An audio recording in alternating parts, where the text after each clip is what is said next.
Vamos a seguir con nuestro tema de Eclesiastés.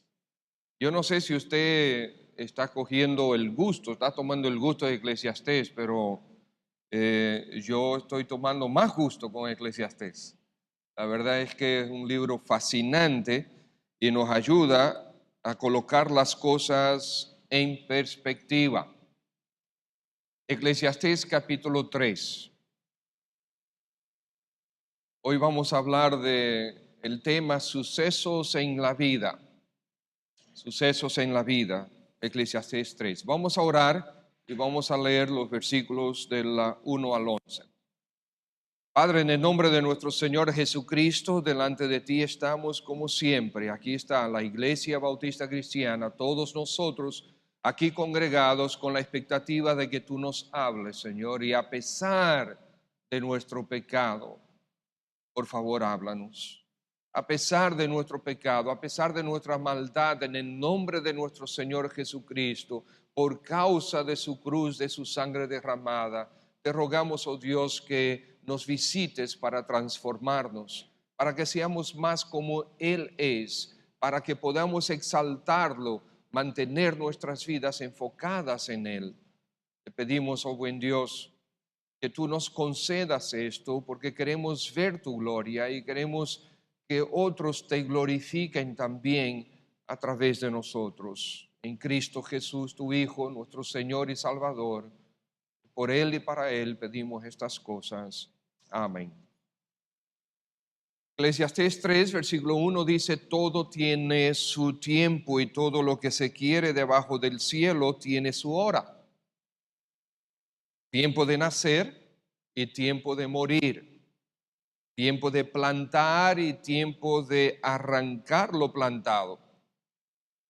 Tiempo de matar y tiempo de curar. Tiempo de destruir y tiempo de edificar. Tiempo de llorar y tiempo de reír. Tiempo de endechar y tiempo de bailar. Tiempo de esparcir piedras y tiempo de juntar piedras. Tiempo de abrazar y tiempo de abstenerse de abrazar. Tiempo de buscar y tiempo de perder. Tiempo de guardar y tiempo de desechar. Tiempo de romper y tiempo de coser. Tiempo de callar y tiempo de hablar. Tiempo de amar y tiempo de aborrecer. Tiempo de guerra y tiempo de paz. ¿Qué provecho tiene el que trabaja de aquello con que se afana? Yo he visto el trabajo que Dios ha dado a los hijos de los hombres para que se ocupen en él. Todo lo hizo hermoso en su tiempo y ha puesto eternidad en el corazón de ellos, sin que alcance el hombre a entender la obra que ha hecho Dios desde el principio hasta el fin. Pues recuerden de qué se trata Eclesiastés. Eclesiastés son las memorias de Salomón. Él decidió embarcarse en una exploración, embarcarse a probar, a gustar, a explorar, a investigar qué realmente es o cómo realmente es la vida en este mundo. Él decidió que no iba a tener en cuenta a Dios, sino que iba a dedicarse a todo lo que este mundo puede ofrecer. Recuerden entonces que Eclesiastés 28 veces Salomón utiliza la frase bajo el sol. 4 veces más él utiliza la frase bajo el cielo. Por lo tanto, 32 veces nosotros vemos que Salomón enfatiza que él está escribiendo sobre la vida sin tener en cuenta a Dios. La vida aquí en esta tierra, completamente horizontal. Y nosotros vimos en el primer mensaje que iniciando él sus memorias, él da el diagnóstico y da ya su, no el diagnóstico, sino los resultados. ¿Qué dice él? Para nada sirve esto. no tiene sentido alguno, es vacío. La palabra que se utiliza ahí es vano y vanidad. Vanidad de vanidades. Todo es vanidad, todo es vano, todo es vacío, nada tiene sentido. Esta vida, por más que tú quieras gozarla, entre comillas, por más que tú quieras dedicar a todo lo que este mundo puede ofrecer, aún las cosas buenas, al final el alma se queda vacía, porque no está tomando en cuenta a Dios. Él se dedicó a investigar y a estudiar el mundo y vio que es una monotonía. Él dice aún el tema de los ríos, mire el agua, la lluvia, cae y regresa para volver a caer. Y el viento viene por aquí, da la vuelta y después regresará. Los hombres vienen, nacen, mueren. Todo es una rutina de principio al final. El hombre se dedica años y años y años a trabajar para después dejarlo todo aquí. Algunos construyen imperios, como quiera van a dejarlo todo aquí. Decidió entonces dedicarse a investigar, a conocer, a ser más sabio todavía, y a conocer más, y a investigar más, y a entender las cosas difíciles de entender. Y Dios le dio esa capacidad, y al final dijo, me quedé vacío. Se dedicó entonces a la parranda. Se dedicó a la parranda, a la buena vida, buena entre comillas, ¿verdad? A la buena vida. Y estuvo de todo, y hizo de todo, y quiso más, y sin satisfacerse, que hizo más, y más, y más. Al final dijo, de nada sirve. Entonces él sigue, ¿verdad? Pensando, sigue profundizando en la capacidad que Dios le da, y él observa. Y entonces él dice, la vida está hecha de sucesos rutinarios también. Todo tiene su tiempo, dice él aquí, todo tiene su tiempo. Todo lo que se quiere debajo del cielo tiene su hora. Imagínate tú pasar 2 años esperando la luz del semáforo. ¿Te gustaría eso? Y Carlos Gris dice, no. ¿A quién le gustaría pasar 2 años esperando la luz del semáforo? A nadie. ¿A quién le gustaría pasar alrededor de 3 años devolviéndole llamadas a gente que no contesta? ¿A nadie le gustaría eso? Bueno, según algún individuo que se puso a hacer estadísticas, la mayoría de nosotros vamos a haber hecho eso al final de nuestras vidas. De toda tu vida, al final de tu vida, tú habrás pasado cerca de 2 años esperando en el semáforo. Y habrás pasado cerca de 3 años devolviéndole llamadas a gente que no contesta. Yo no sé cómo se pusieron a investigar eso. Alguien que parece que se va a pasar 2 años también de su vida investigando cosas que no tienen mucho sentido, pero por lo menos para ilustrar este mensaje se lo tuvo. Si tú tienes 70 años de edad o si llegas a los 70 años, probablemente has pasado 9 años comiendo. Por eso es que algunos están medio pasados. Entre 1 año y medio y 2 años bañándote. 21 años durmiendo.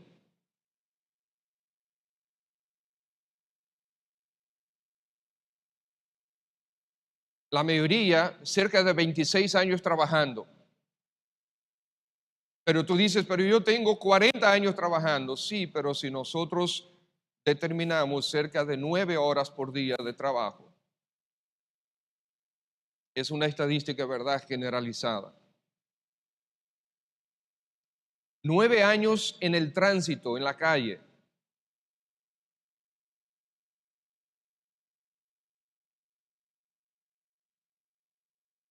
Ahora, para algunos de nosotros vamos a tener que sobarnos, porque esto nos va a doler.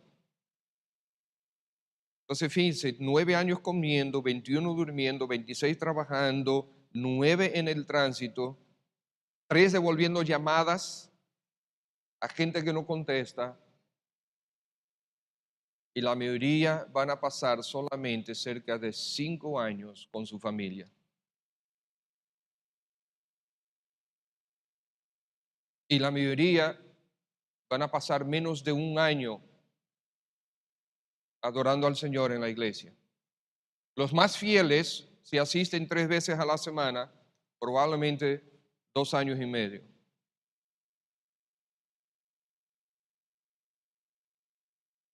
Hay tiempo para todo, dice Salomón, pero a menudo las cosas más importantes no reciben la atención que necesitan recibir.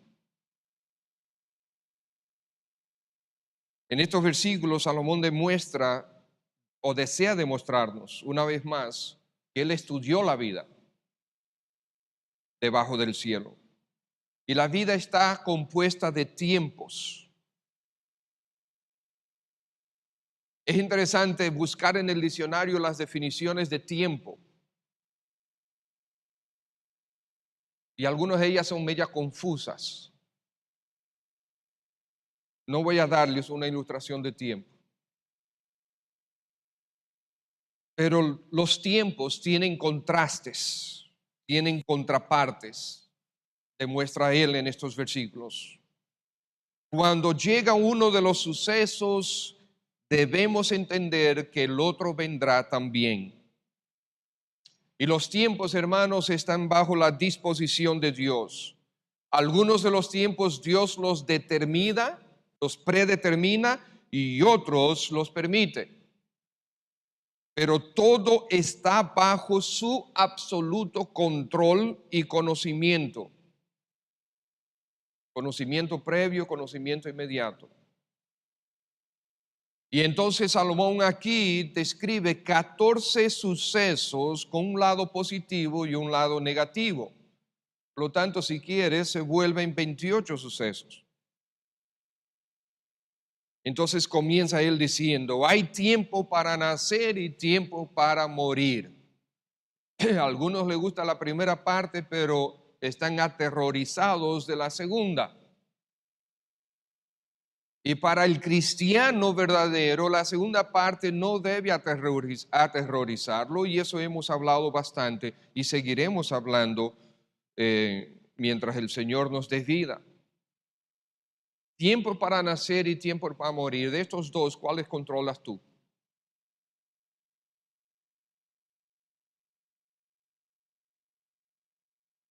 ¿Qué harás tú entre el uno y el otro? ¿Qué valor tiene esta tu vida debajo del sol?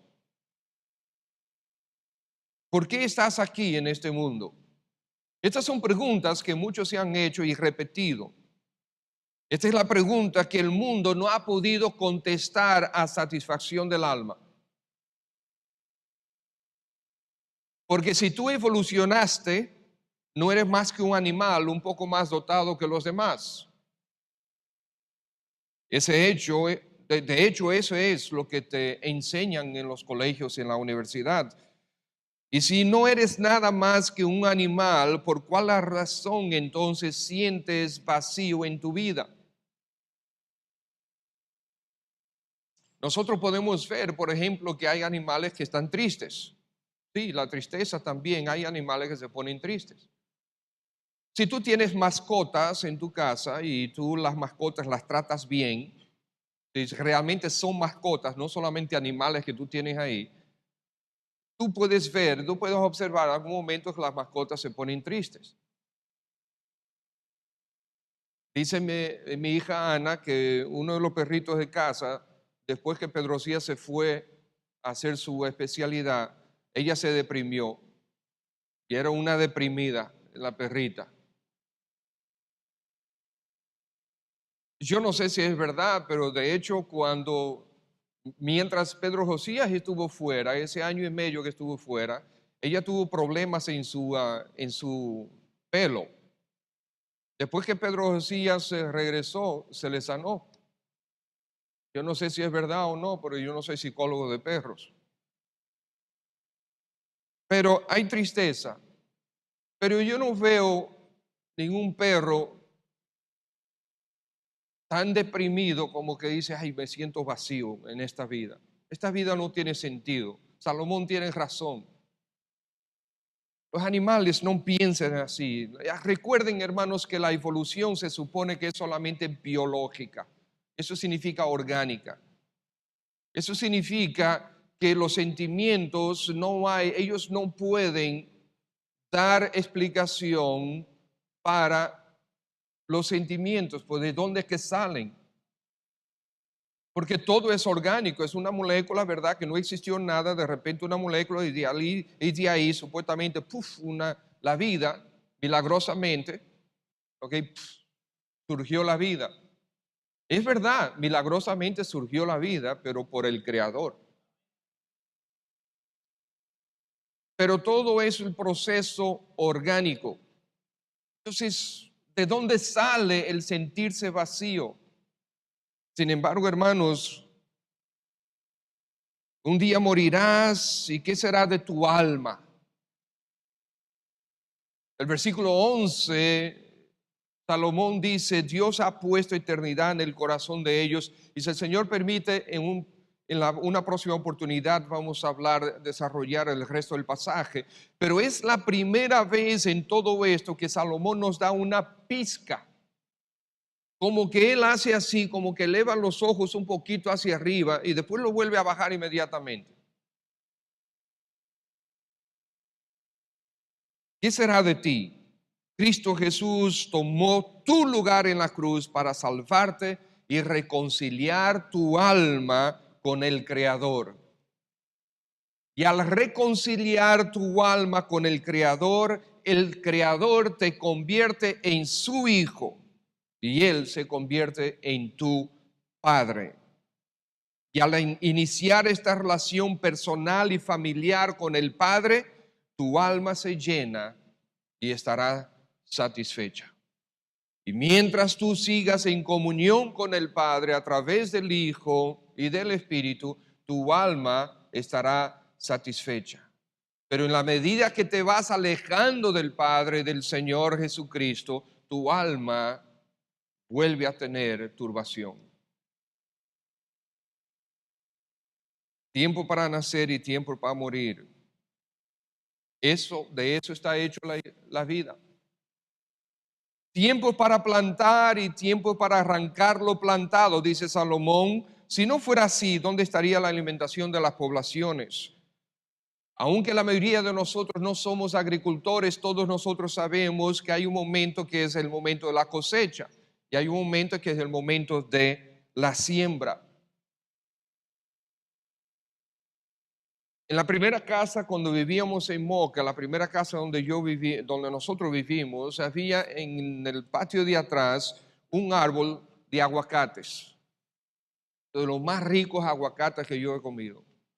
Digo, por lo menos me gustan los aguacates como ese árbol, pues los paría. Ese aguacate parecía mantequilla. Realmente así me gustaban a mí. Algunos dicen que no, que de otra manera, pero así me gustaban a mí. Y a todos los hermanos de la iglesia les encantaban esos aguacates. Y algunos eran, no estoy exagerando, hermanos, así de grandes. Eran inmensos. Entonces decidimos tomar semillas, porque como yo sabía que ya me iba de esa casa, tomar semillas y llevarlas al patio de la iglesia y sembrar. Y sembramos ahí, fueron 2 o 3 matas de aguacate, para tener ese mismo fruto. Ahora, cuando se pasaron como 4 años y las matas crecieron y finalmente salieron los primeros frutos. Y cuando se vieron esos primeros aguacaticos ahí, salieron a cosecharlos, ¿verdad? No, no es tiempo de cosecha. Pero ya cuando estaban grandes, entonces llegó el tiempo de cosecha. Pero el tiempo de cosechar tiene que ser preciso. ¿Por qué? Porque si los aguacates caen de la mata hacia abajo, la mayoría de ellos, ¿qué les sucede?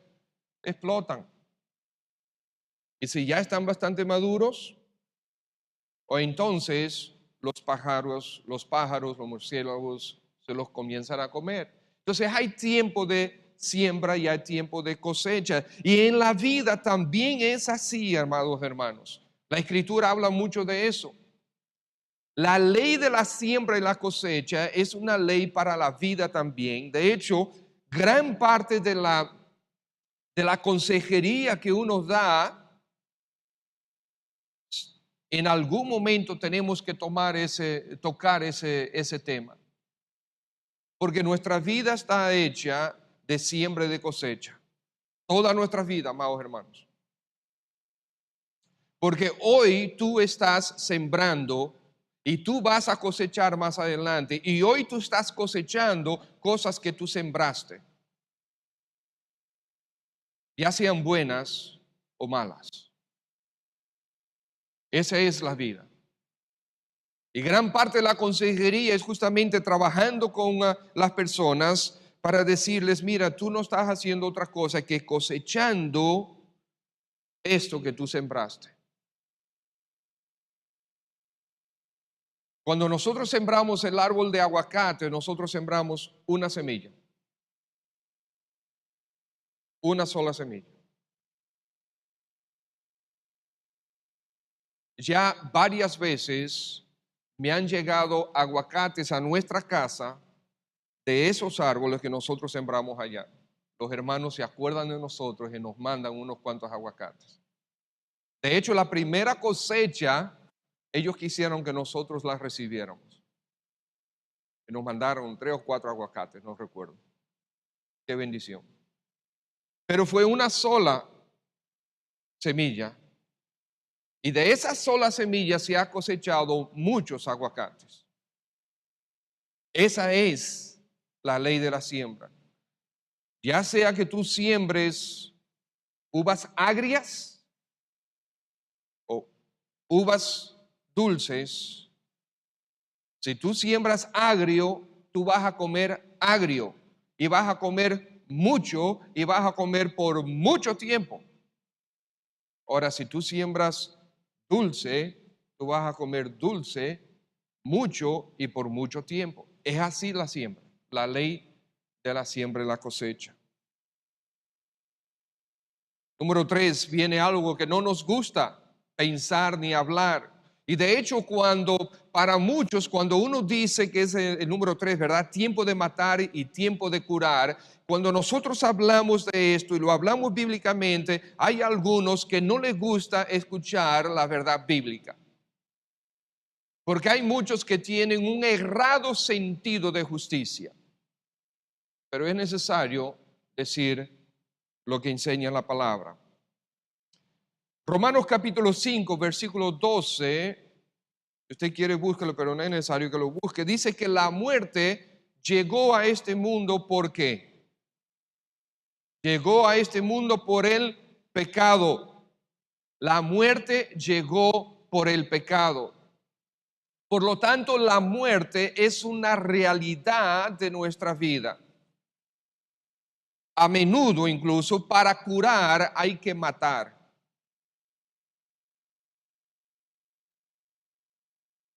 Las infecciones causadas por bacterias, hay que destruir esa bacteria. Hay que reforzar el sistema de defensa del organismo y hay que utilizar antibióticos para destruir esas bacterias. Solamente comenzando por eso. Pero si comenzamos a hablar de las guerras, por ejemplo, el Estado Islámico, ¿qué vamos a hacer con el Estado Islámico? Yo estaba hablando una vez con un caballero y dice, no, pero ¿qué vamos a hacer? No podemos hacer nada. ¿Cómo que no podemos hacer nada? No, porque matar es pecado. Eso es lo que ellos están haciendo. Eso es lo que ellos están haciendo. Entonces, ¿qué vamos a hacer con el Estado Islámico? Estimados hermanos, hay algunos que quieren ir y demostrarles amor. Vaya y demuéstrenle amor. Pero por favor, deje toda su fortuna a nombre de Pedro de Acuña.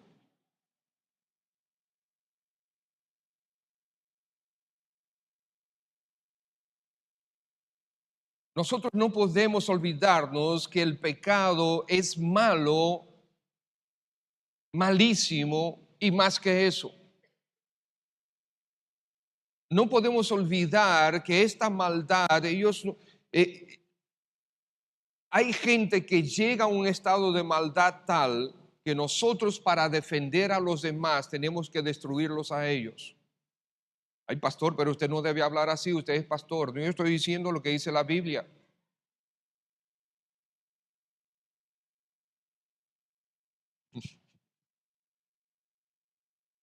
Estoy diciendo lo que dice la Biblia. ¿Qué dice el Antiguo Testamento?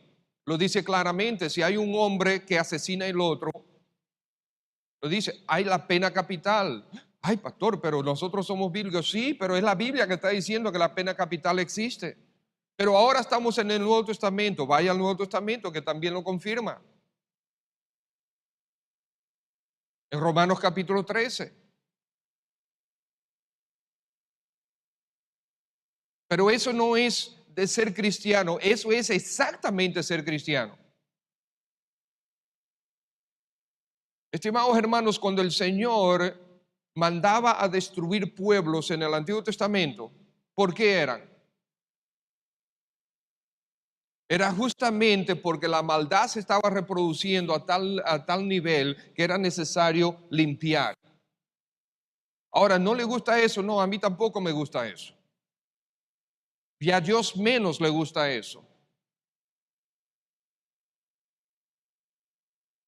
Pero una pregunta, ¿Rahab se convirtió o no se convirtió? Rahab se convirtió, ¿verdad? ¿Y qué era Rahab? Una ramera. ¿De qué pueblo? Un pueblo enemigo de Dios. Y no solamente se convirtió, sino que Dios la colocó. No era judía, era prostituta, era de un pueblo enemigo de Dios, y Dios la colocó en el linaje de Jesucristo, del Mesías. El pueblo de Dios tenía que predicar a Jehová para que los pueblos se convirtiesen a Jehová. Y algunos lo hicieron. Pero los que no quisieron hacerlo, iban multiplicándose. Pero, pastor, pero es que mataban hasta niños, bebés. Sí, horrible. Horrible. Pero ¿por qué nosotros pensamos así? Porque nosotros no estamos pensando con eternidad en nuestra mente. Estamos pensando en la vida bajo el sol. No estamos pensando que todos y cada uno de esos bebés que los israelitas destruyeron están hoy en el cielo. Nadie piensa en eso. Y si Dios los hubiese dejado ser criados en esos pueblos, hoy estarían en el infierno. ¿Estamos entendiendo? Ahora, estas cosas son duras de entender, son duras de explicar. Probablemente me apedreen ustedes en algún momento, pero son la verdad, eso existe. Estamos en un mundo lamentablemente afectado por el pecado. Al Estado Islámico hay que destruirlo. ¿O usted prefiere que Hitler hubiese seguido con sus hazañas? ¿Le hubiese gustado eso? Porque Hitler no hubiese solamente quedado con los judíos, porque todo el que no era blanco, que de acuerdo a él fuese impecable, en cuanto a su, ¿cómo se llama? Su raza, ¿verdad? Su genética. Él los iba a destruir. Eso significa que tú y yo estamos en peligro, mis hermanos.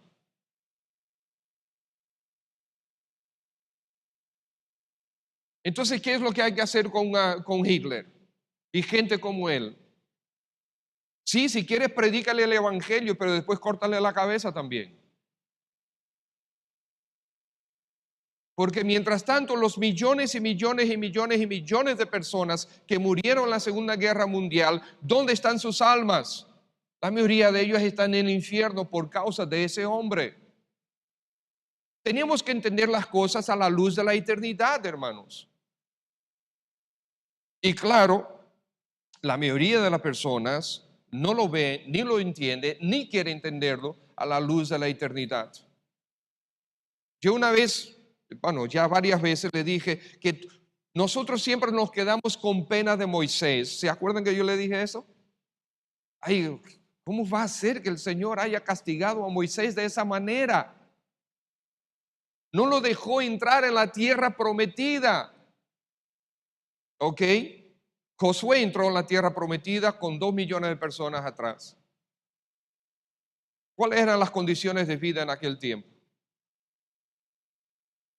En comparación con las nuestras, la comodidad, la limpieza, la higiene, dónde dormían, cómo dormían, en el estado de alerta todo el tiempo por las guerras de los enemigos, las enfermedades.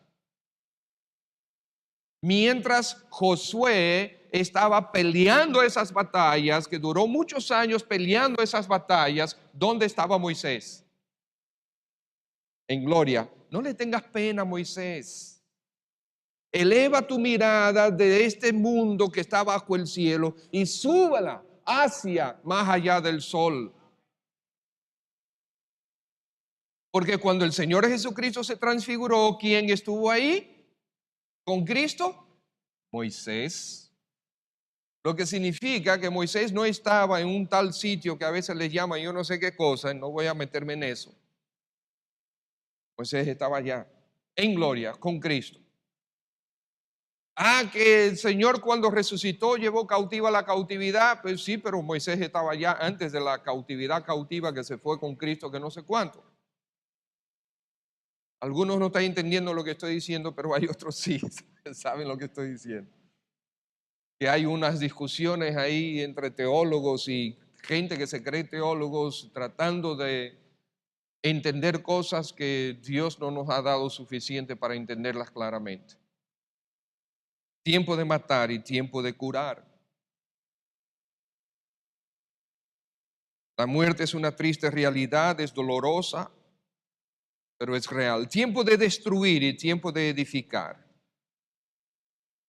Hermanos, tanto literalmente como en aspectos de nuestra vida hay tiempo para destruir.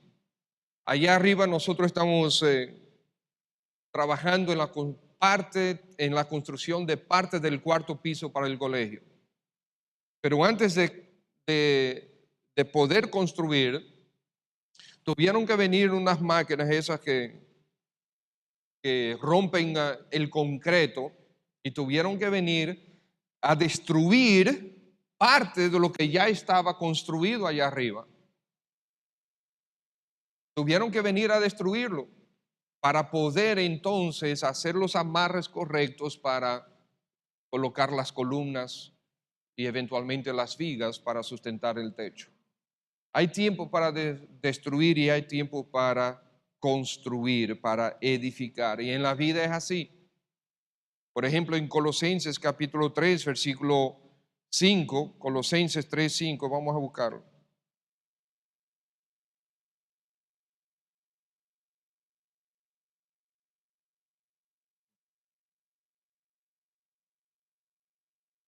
¿Qué dice? Haced morir, Colosenses 3, 5. Haced morir pues lo terrenal en vosotros, fornicación, impureza, pasiones desordenadas, malos deseos y avaricia, que es idolatría, cosas por las cuales la ira de Dios viene sobre los hijos de desobediencia. Y también en Corintios, segunda a los Corintios capítulo 10, Segunda a los Corintios, capítulo 10.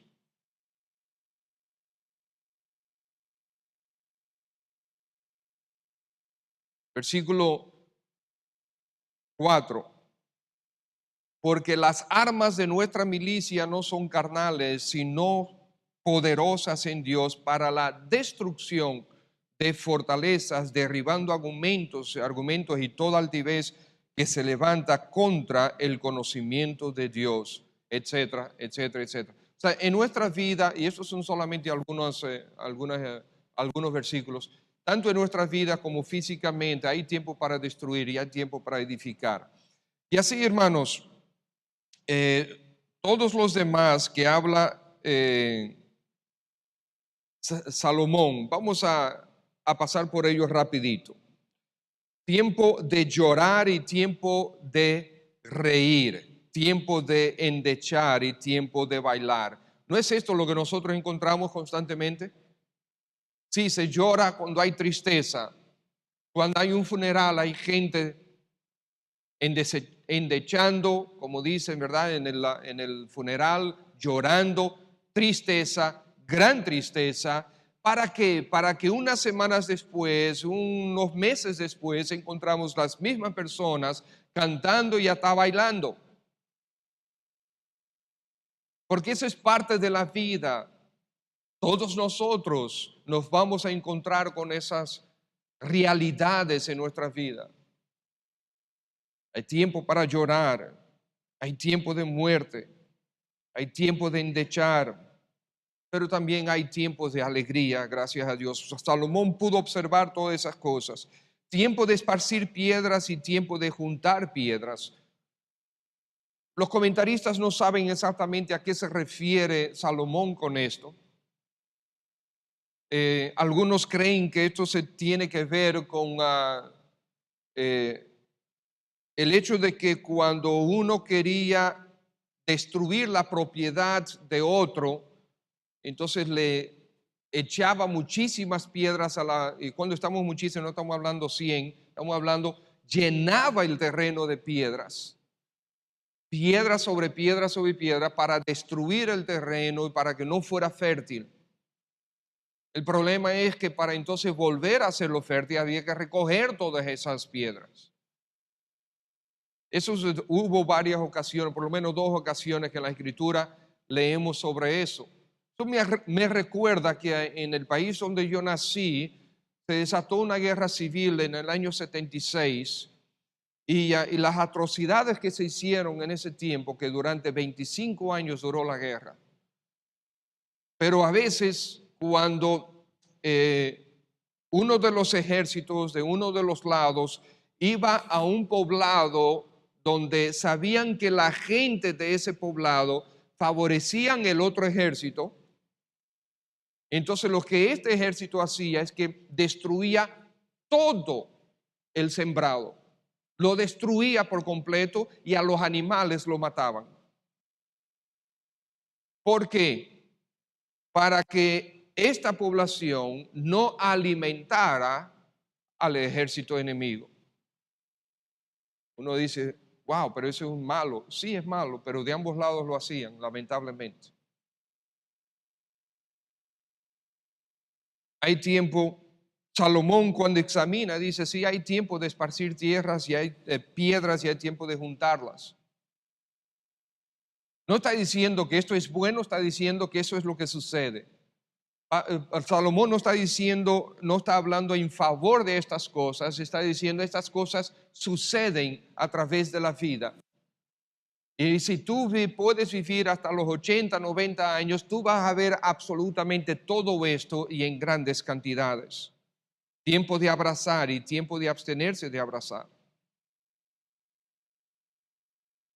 Hace como 4 días salió, 4 o 5 días, no recuerdo cuánto, salió en el periódico que ahora hay un proyecto de ley que van a prohibir las pelas. Ahora sí estamos en problema nosotros. Señores, no podemos permitir que eso suceda. No podemos permitir que eso suceda. Las sociedades están siendo destruidas por la gran masa silente. Porque la mayoría de nosotros nos quedamos con los brazos cruzados, mientras que aquellos que están en contra de los principios bíblicos sí son sumamente agresivos.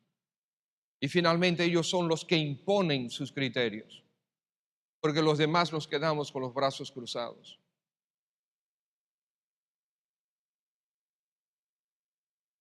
Las pelas.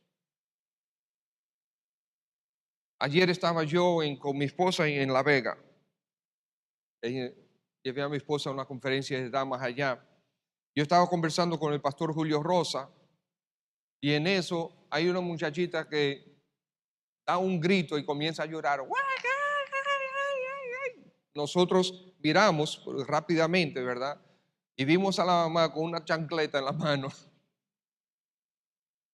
Y le dio con la chancleta ahí, en los brazos vacíos, sin ropa en ella. Le dio un par de chancletazos. Y yo le recordé a Julio, al pastor Julio, ese proyecto de ley. Y yo dije, es por eso, es por cosas como esas que lo están proponiendo. Eso está mal. A todos nosotros nos dieron así, y no necesitamos psiquiatras. A todos nosotros nos dieron pelas mal dadas, ¿sí o no? Hubo una oportunidad, yo era un angelito, no se crean, pero una oportunidad que mi mamá salió atrás de mí, me encontró en la casa de un amigo y lo primero que encontró fue unos palos que habían ahí y para desgracia mía tenían espinas también y ella no se dio cuenta. ¿Okay? Nunca he visitado a un psiquiatra, quizás debería, yo no sé, pero algunos de ustedes opinarían, pero la mayoría de nosotros no hemos quedado marcados por pelas mal dadas. Y no solamente le hemos recibido, le hemos dado también. En una oportunidad mi mamá nos puso los tres mayores ahí en fila y con un palo de escoba, mamá me preguntó, ¿dónde es que está una herramienta? ¿Dónde es que está la herramienta? Yo no sé, pim pam, iba al segundo. ¿Y dónde es que está? No sé, pim pam, donde mí, no sé, pim pam, volví al primero. Y así lo hizo varias veces, ¿ok? Hasta que nosotros no leímos porque realmente no sabíamos.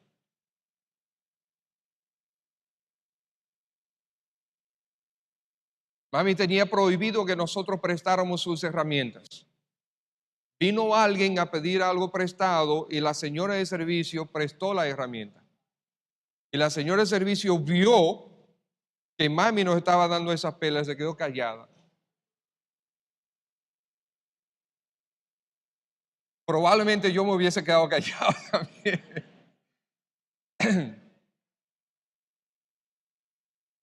Un par de días después, la persona que tomó la herramienta prestada vino a entregarle y cuando mami le preguntó, ¿y quién te prestó esa herramienta? No, la señora de servicio. Mami no fue detrás de ella con un palo, pero la despidió en ese mismo momento. Le dijo que se fuera ipso ahí mismo.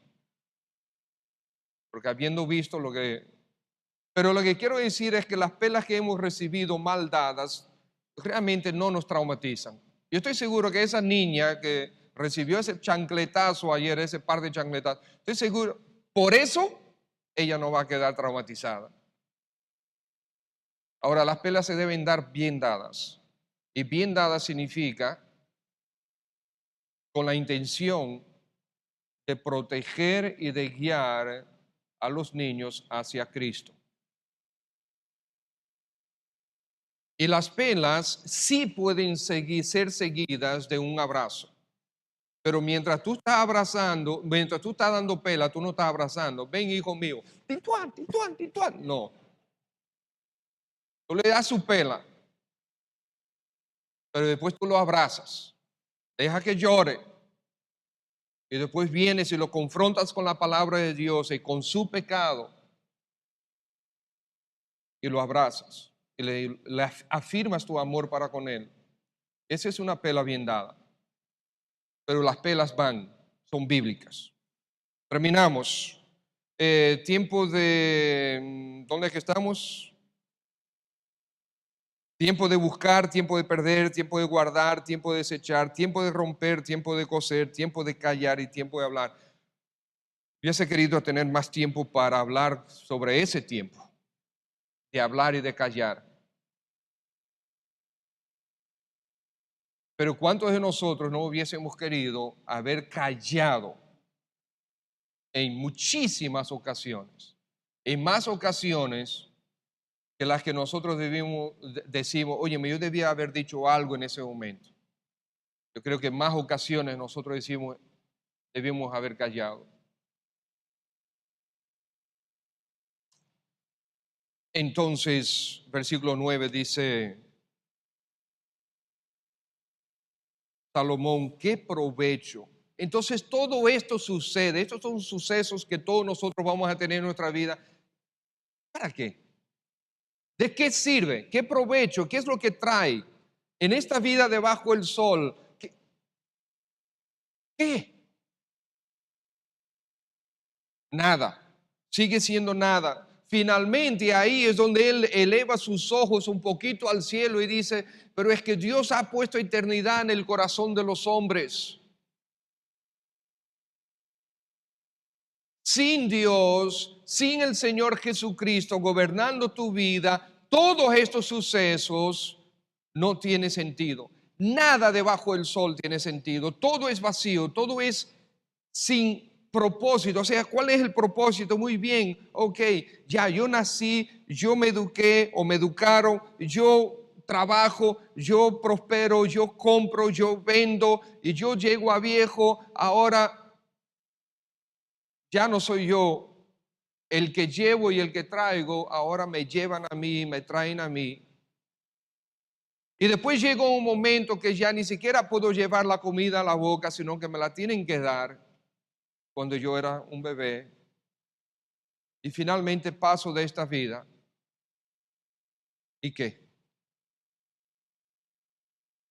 Ahora ustedes saben que nada es perdido porque allá en la eternidad, allá en gloria, hay millones y millones y millones que ahora mismo están cantando las glorias de Cristo, alabando al Cordero. Ese sí es nuestro propósito, eso sí tiene sentido y eso sí, para eso es que nosotros como creyentes estamos aquí, para enseñarles a la gente que aunque esta vida no tiene sentido y produce un vacío increíble, Cristo Jesús es el que satisface, el que salva, el que reconcilia y el que nos llevará a la gloria. Y allá en gloria todo hará sentido. Nada será vano. Nada estará de más. Y si estás aquí sin Cristo hoy, conviértete a Él. Entrégate a Él. Si estás aquí y no sientes satisfacción en tu vida, es porque necesitas tener una conversión en tu mente, en tu corazón. Necesitas comenzar a colocarte los lentes de Dios a través de su palabra. Necesitas la salvación en Cristo Jesús. Te invito a entregarte a Él. Te invito a que lo hagas en este momento. Vamos a orar. Padre, en el nombre de Jesús, gracias. Gracias por tu palabra. Pero Señor, tú ves almas que están aquí que todavía no se han convertido a nuestro Señor Jesucristo, a tu Hijo amado. Te ruego, Dios del cielo, que tú les motives y les muevas. Y si tú estás aquí y todavía no te has entregado al Señor Jesús, ¿por qué no lo haces esta mañana? Entrégate a Cristo. Arrepiéntete y entrégate al Señor. Si deseas hacerlo, nosotros queremos orar contigo. Para esto yo te voy a pedir que levantes tu mano si deseas entregarte al Señor Jesucristo esta mañana. Ahí en tu asiento, levanta tu mano y nos vamos a acercar a ti para orar contigo. ¿Hay alguien? y estás ahí, deseas entregarte al Señor, quieres su salvación y su perdón, déjame ver tu mano. ¿Hay alguien? Te levantas la mano alto y yo te lo puedo ver. ¿Alguien? Muy bien. Los demás, hermanos, esto es para nosotros vivir vidas que realmente exaltan a Cristo con utilidad y con valor para la eternidad. El tiempo. Todos nosotros tenemos la misma cantidad de tiempo. Hay tiempo para nacer y tiempo para morir. ¿Qué has hecho tú? Ya estamos nosotros en esta línea de tiempo. ¿Qué estás haciendo con tu vida? ¿Qué valor para la eternidad tiene tu vida?